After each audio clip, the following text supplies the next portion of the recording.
Could you be holding on to something that's holding you back? One local author says secrets could be the key to unlocking your best self. And joining us to explain is life coach and author of Break Free from Your Dirty Little Secrets, Gretchen Hydo in the house. Good morning to you. Pretty in pink this morning. Thank you. Yes. Thank you. Thanks for coming on. You got it. What led you to working with women in terms of releasing secrets, not being so secretive about their stuff?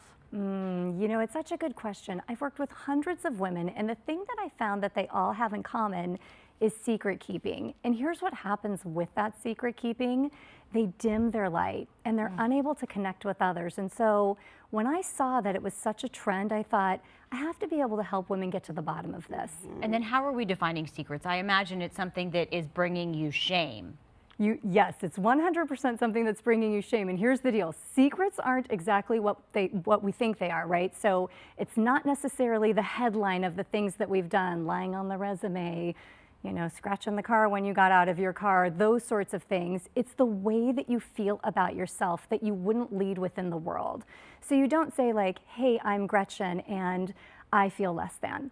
You know, so secrets are a really big business in women's lives.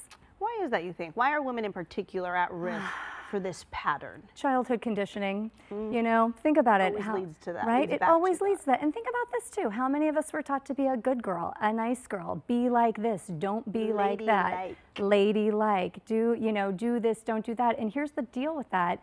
It ends up becoming insidious because as we're trying to please all of these other people, we often forget who we are at our core. And that's why I really made it my mission to help people get free and to get out from under the weight of secret keeping. And what do you think happens when we hold on to our secrets? Like, what are the long-term impacts?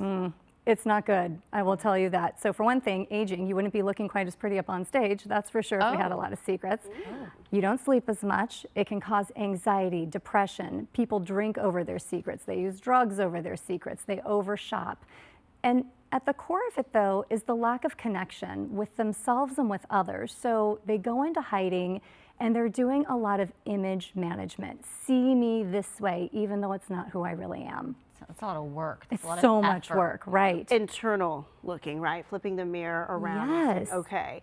And what I'm hearing is live your most authentic life. Live your most authentic life. And when that happens, what do you start noticing in people? Because you're talking women, men as well, everyone. Women and men as well, you know. And so when people do start to live their most authentic life, the great news is their light shows up. And when I'm doing the thing that I'm supposed to do and you're doing the gift that you're supposed to do, the world's just better because of it.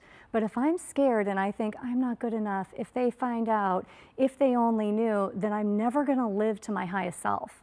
Okay, so that's sort of what happens when you start sharing your secrets, but in what way do we share our secrets or that you find to be, you know, therapeutic? Well, what you don't do is drink a bottle of wine and call your ex to share your secret. That's one thing that you don't want to do, so stay away from that. Done a lot of that in my 20s. Right, exactly, exactly. What you want to do is you want to find someone who's really safe and who you feel like you can trust, that's not going to judge you and that is going to keep the secret for you. But here's the great news. Once you tell the secret, it's never a secret again. And the important reason for women to tell secrets is much like the Me Too movement, that one woman said it, then another one said it, is it normalizes the ickiness that we feel on the inside. And we realize we're all the same. This idea that I had that this one's so much better or I'm so much less is diminished. And we get to regulate who we are and really regain that sense of self. This is good because I think people at home are going, okay, but still, what do we do? How do we seek that help to release these secrets? You've created a program. Yeah. And it's called, I want to get this right, Break Free to Bold. Break Free to Bold. It goes with my book, Break Free from Your Dirty Little Secrets. And it's a 10-stage secret breaking process. In the program, what we do is we get together. It's a very intimate group. It's over 6 months. There's some retreats that go with it. But we're going to take a look at who you are, the ideas you have about yourself, the narratives, the beliefs, anything that doesn't really belong to you that we inherited along the way. And we see how we can put it in its proper place and get to the bottom of the things that we feel shame with. Sometimes it is the things that we've done, and it's more than just our thoughts.